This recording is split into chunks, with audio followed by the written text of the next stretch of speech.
All We're right. live. I was looking for the button. I was like, I don't see it yet.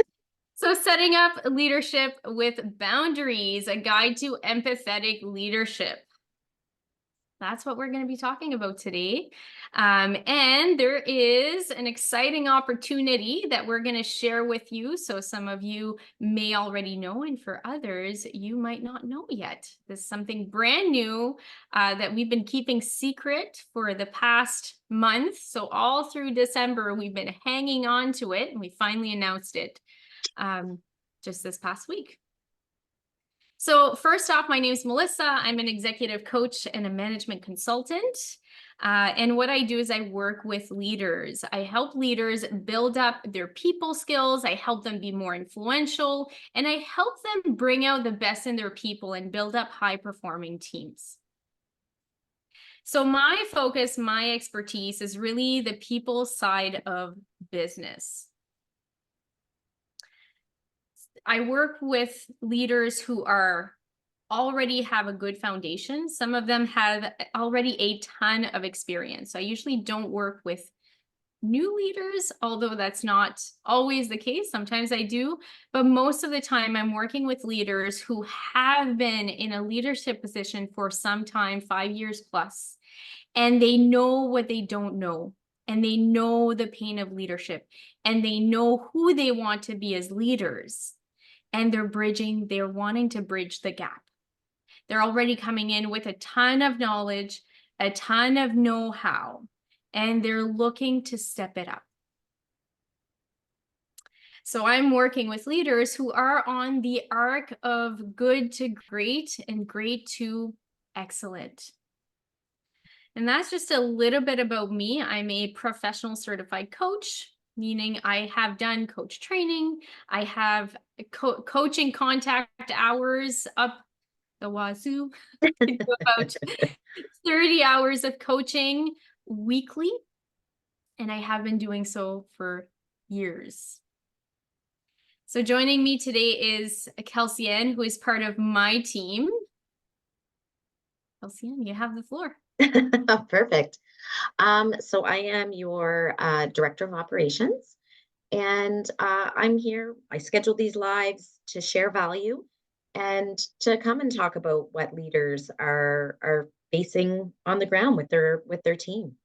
And I'm here to offer the employee perspective because um, there's no fear of repercussions here between you and I.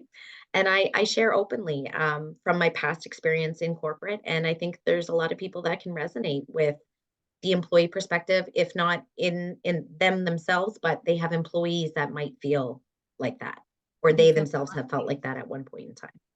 absolutely. And it's a reminder of all those things, that we don't want to be doing and who we want to be as leaders and that impact on the employee.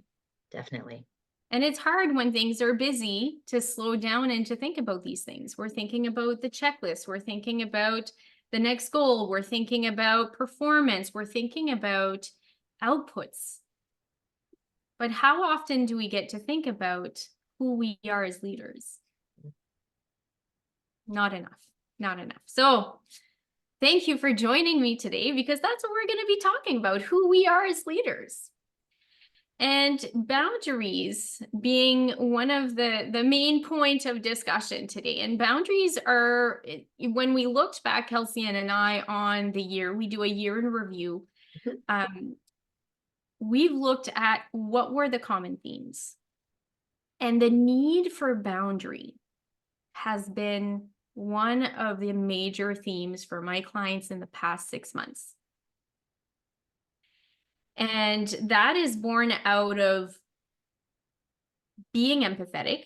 So already having that natural skill of empathy, but not being able to hold that empathy and be assertive, be direct, make the hard decisions, lean into those difficult situations and conversations that need to be had. That is part of your role as a leader. So how do you balance empathy and being assertive? How do you hold those two things at once? And there is, a lot of people out there that say you can't be empathetic. If you're in a leadership position, you have to be hard, show them tough love. But that doesn't feel good. No, it doesn't.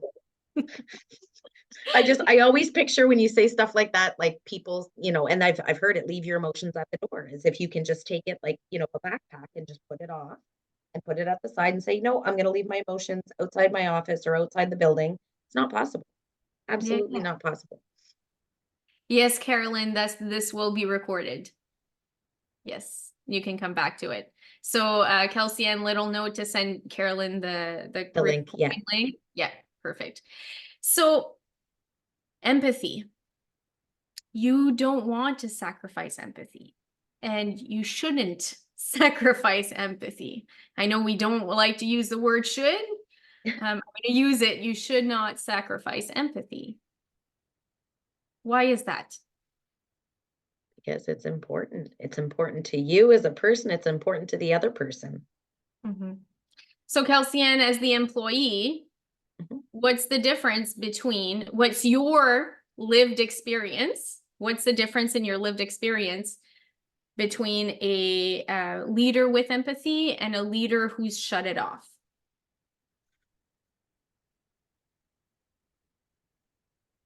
From my lived experience, I've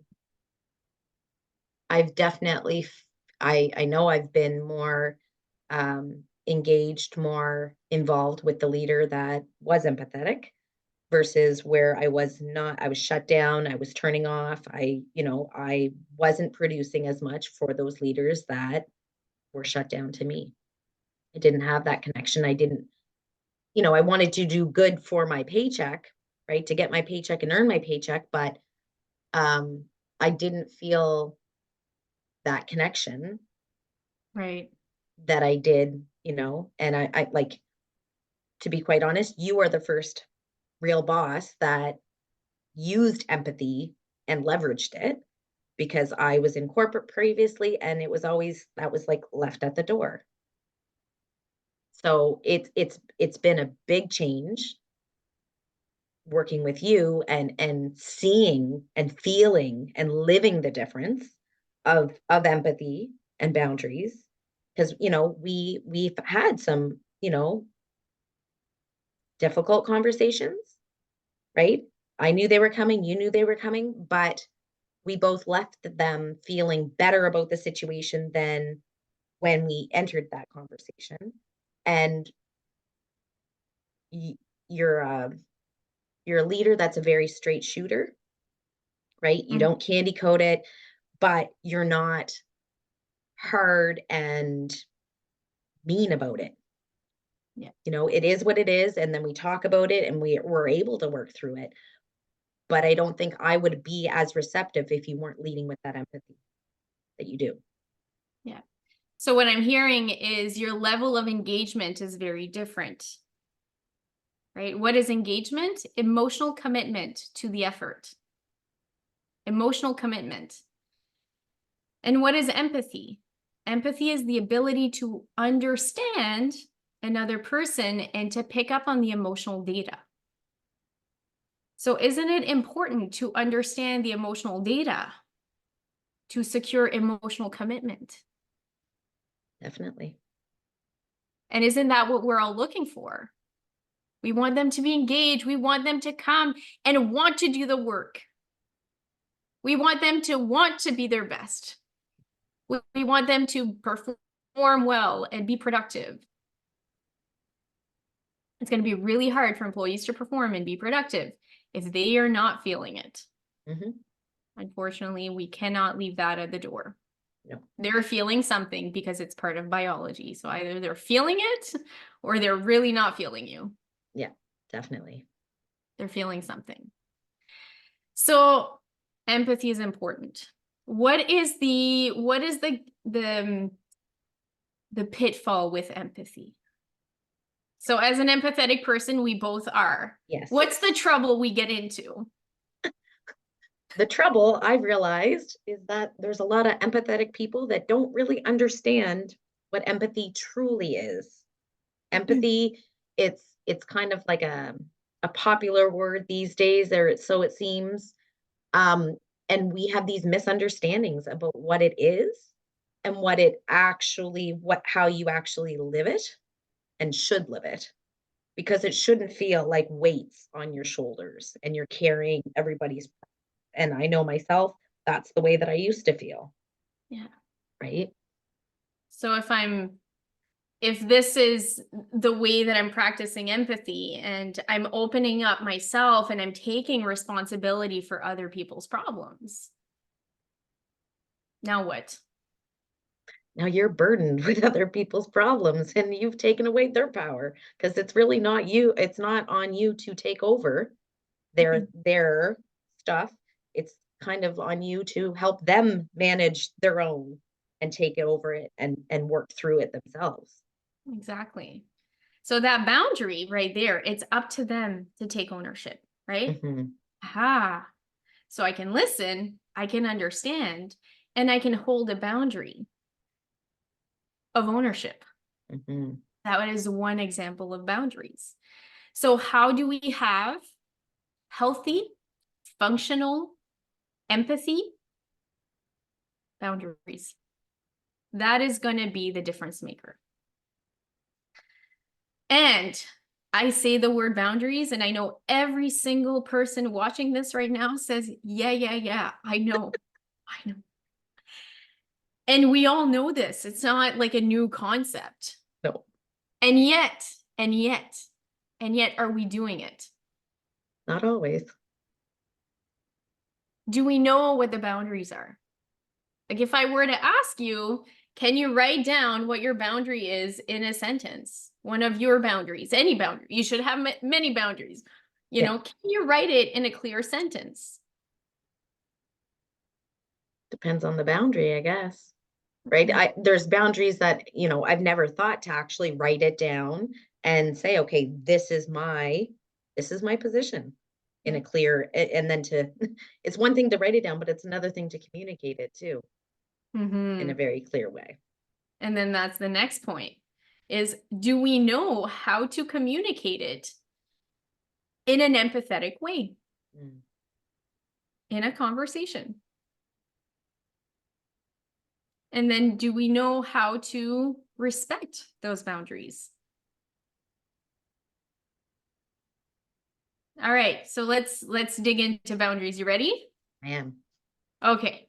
All right. So what are boundaries? What are boundaries? And one easy way to start understanding boundaries is to contrast it with rules. Hmm. So boundaries versus rules. So a rule is, this is what we're going to do. So this is something that tells other people what to do. So I don't know why the rules at the arena, Uniplex Arena, just popped into my mind, like no jump, no playing on the stairs, or no running. Right. I've had to read those with Jackson. So no running. So this is a rule that tells us all there's no running.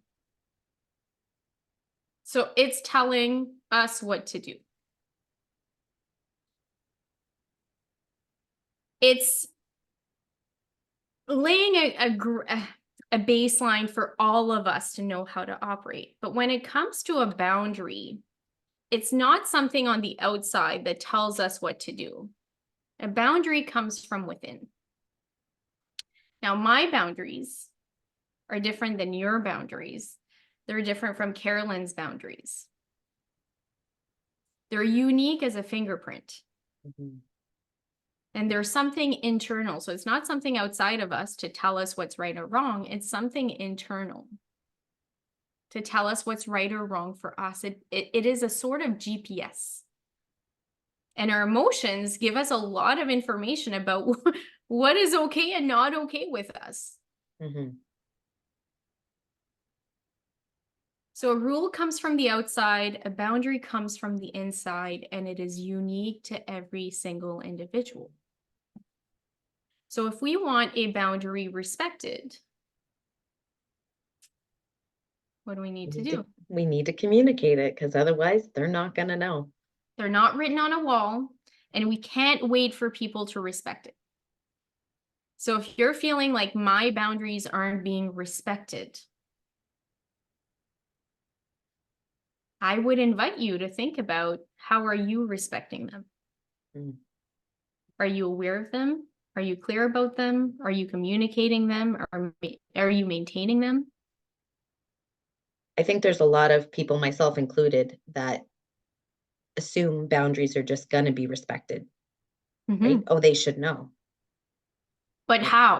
But how? But Exactly. how? They're not posted on the wall like those rules. No. Right. And part of me is like, okay, could you post your boundaries on your wall? These are my boundaries. Well, that is not crazy. That's not crazy. Could you post your boundary on the wall? You could post your boundaries on the wall. One of the ways that I communicate my boundaries, is this is a house of peace. My house, my home, this is a house of peace.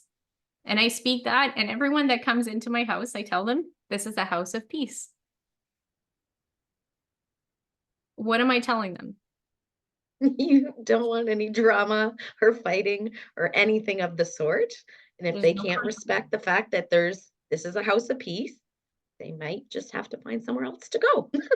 I will invite them to leave. I will Yes. remind them this is a house of peace. And if you cannot respect that, I'm going to ask you to leave.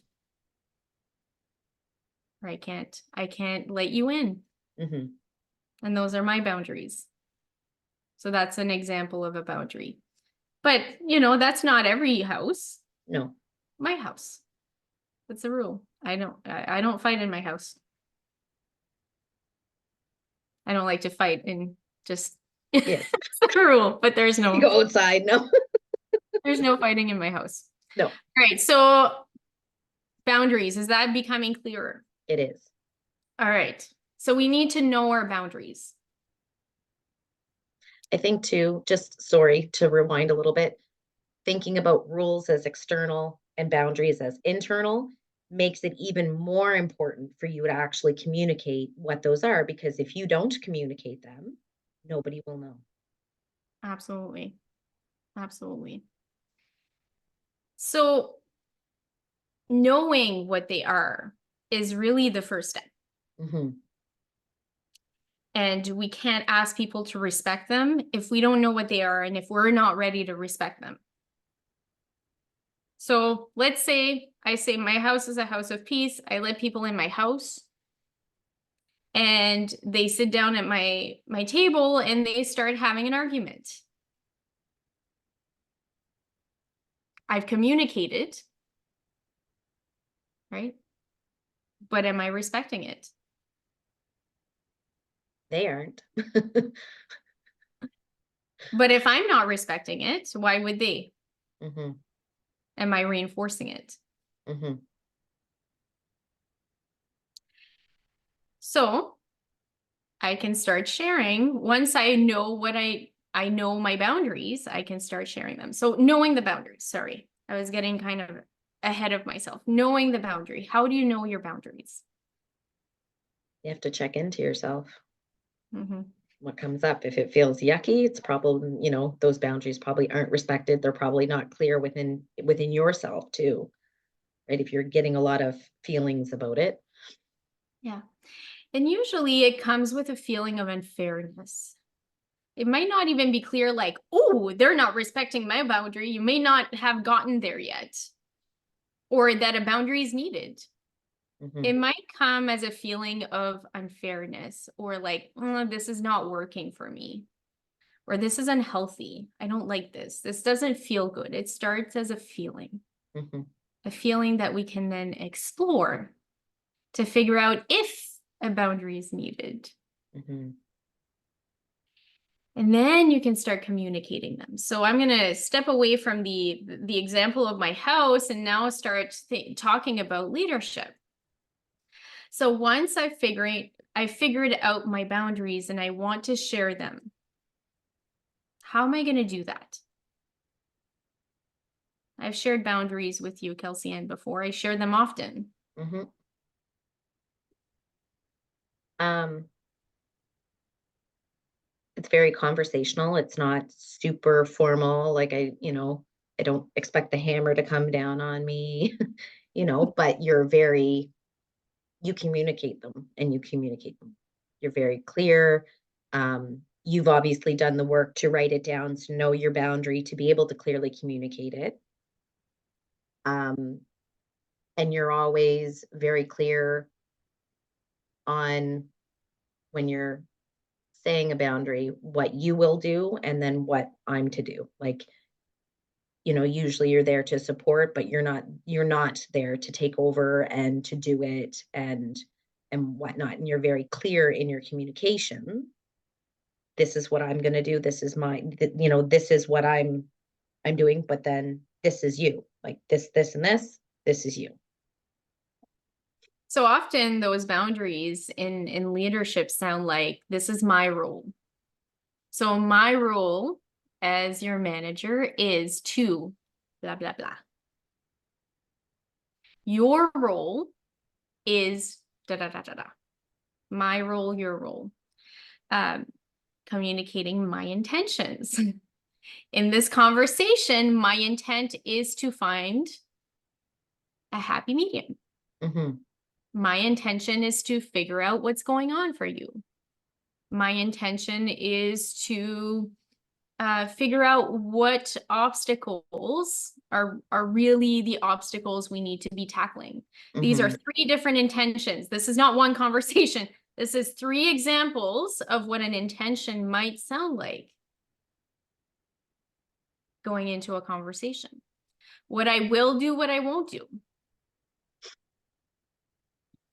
So I will listen to you and I will go all the way with you, but I won't make the choice for you. Hmm. What I will ask of you and what I won't ask of you. So when it was I will do and I won't do, I will ask and I won't ask. So I will ask of you to be honest, but I won't ask you to disclose anything that's uncomfortable. So what you do disclose, please be honest. And what you're not feeling ready to talk about, don't. Okay, so that's an example. And bringing in the relevant business context. So in my role, I need to make sure that these measures are hit. We need to meet these KPIs. Hmm. And this is a non-negotiable. This is what's being asked of us as a team. Right? And I will not compromise that. That's another example of a boundary.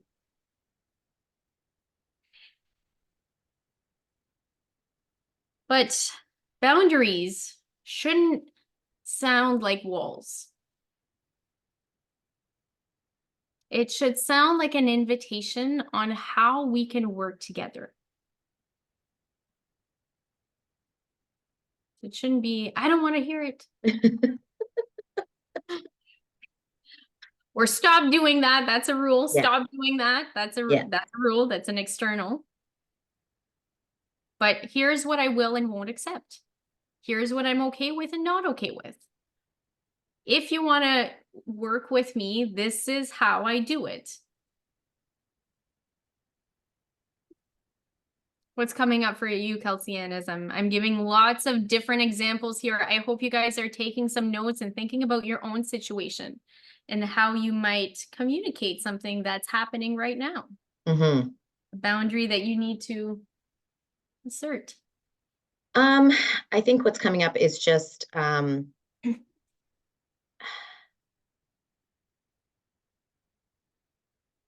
it I kind of go back to when you're driving that car, and I know you've used that example before, like you know, when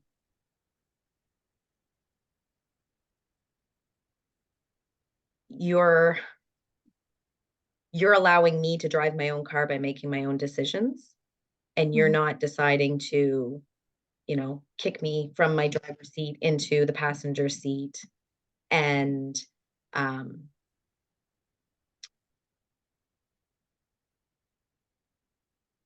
taking over driving my car, right? Making those decisions for me, because you know you can't make those decisions for me. It's only I can only drive my car. I should only be driving my car. Yeah. Yeah. So the car analogy is, as we are leaders and leading, sometimes we want to take over the steering wheel because we know where we're going. We've been down that road before. There's a reason we're in the position that we're in. And as pressure, sometimes it feels like we're in a pressure cooker. As pressure and stress increases, we want to take shortcuts. And Mm-hmm, oftentimes that shortcut is, let me take the steering wheel. mm-hmm, I know how to get there. mm-hmm, It'll be quick. Don't worry. I know a shortcut. And the longer path is, getting in the passenger seat and asking questions and guiding the person and helping them navigate better so that they discover the shortcut and then they can do the shortcut every single time. right. Because if you took the shortcut for them, guess who they're going to need to drive the car? You. If you're busy driving this person's car and that person's car and the other person's car, who's driving your car? Mm.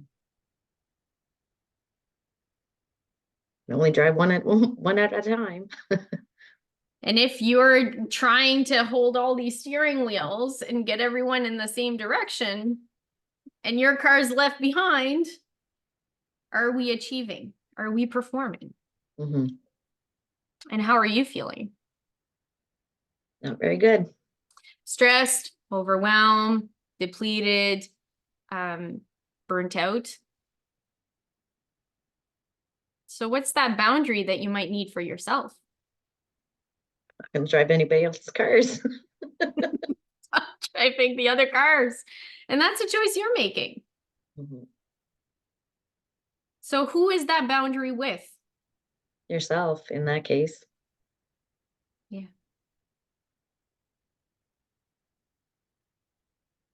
Boundaries. It's a big topic. There's a lot to it. And I hope that you're hearing something here that you can take away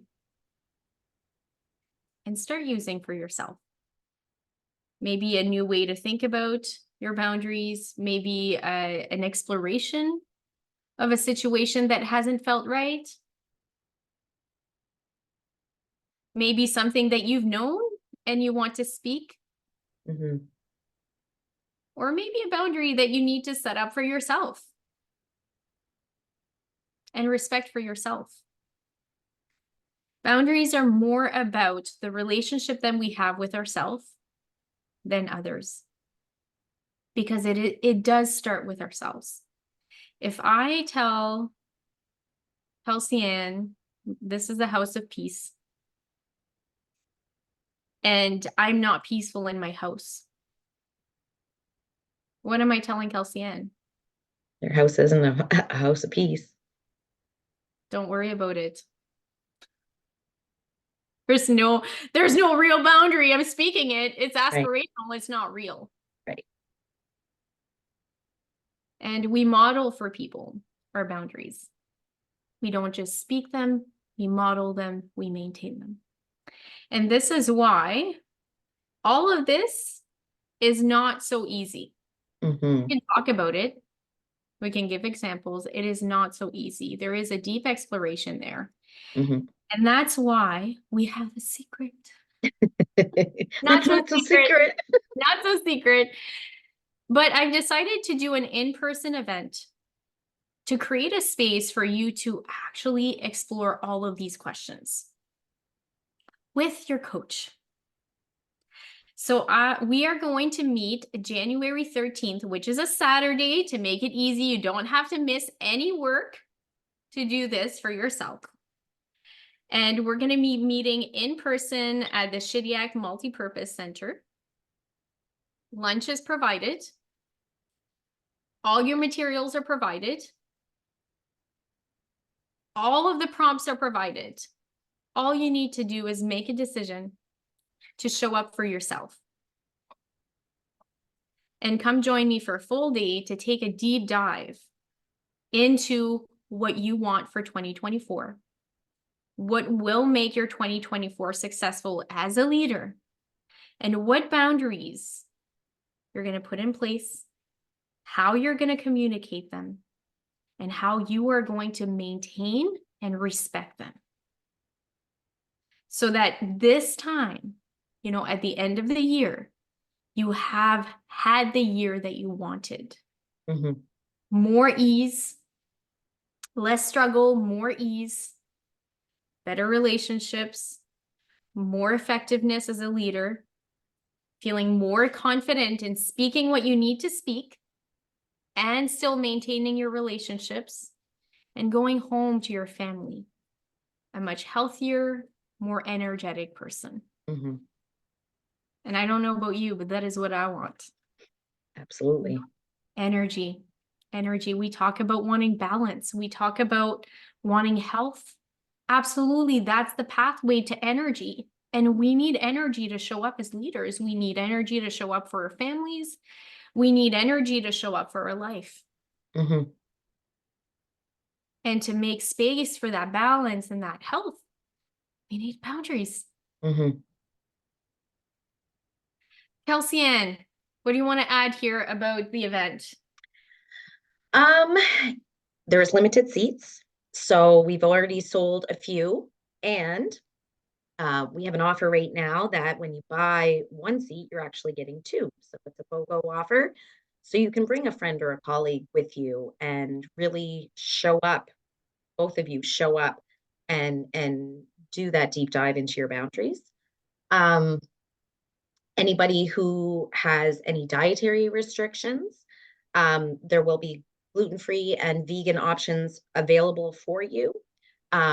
We asked Giselle from Bistro Le Chat Bleu to cater, and we're excited to have her yumminess join us on the 13th. So that's super exciting as well. And anybody who needs to bring snacks or, water, by all means, bring that along. Anything that's going to make you comfortable. It's going to be a really nice day just for yourself. Like it's one of those days, the way that we're setting it up, that you can just kind of immerse yourself into, really looking at those boundaries. Mm-hmm. And looking at who you are as a leader and who you want to be as a leader. Mm-hmm. Let's build a bridge so that you can easily walk and get Mm-hmm. yourself to who you want to be. Not just where you want to be, but who you want to be, which I think is important. Absolutely. Absolutely. So, link is going to be dropped here below.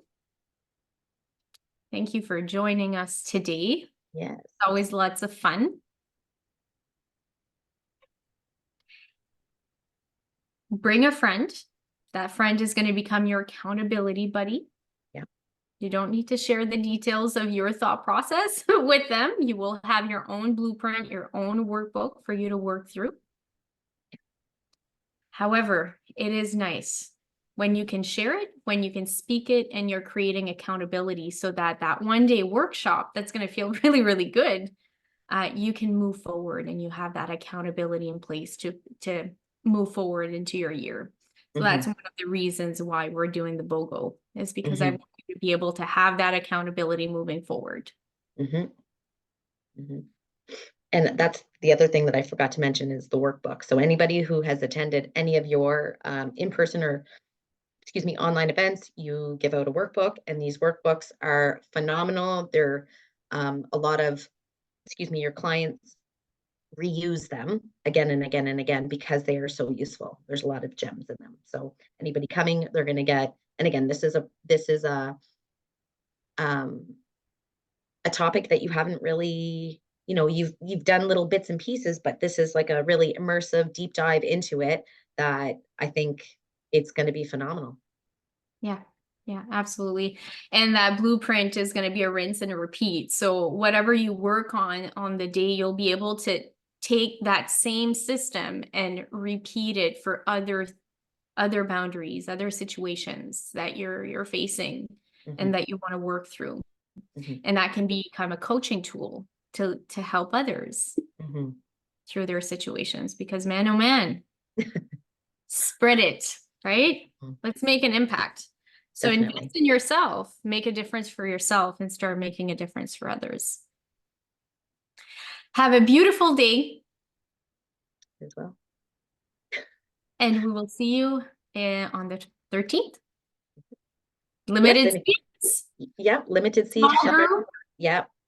intimate setting, and all you need to do is show up for yourself, and I will have everything else. Hmm. I'm a woman And with a plan. definitely. And I was going to say, if anybody is interested, I wouldn't delay very long because these seats will go. Yeah, they've started going Yeah. now. Yeah, they're Yeah. starting to move. So, all right. Have a beautiful day. I'll Bye. see you on the 13th. Bye.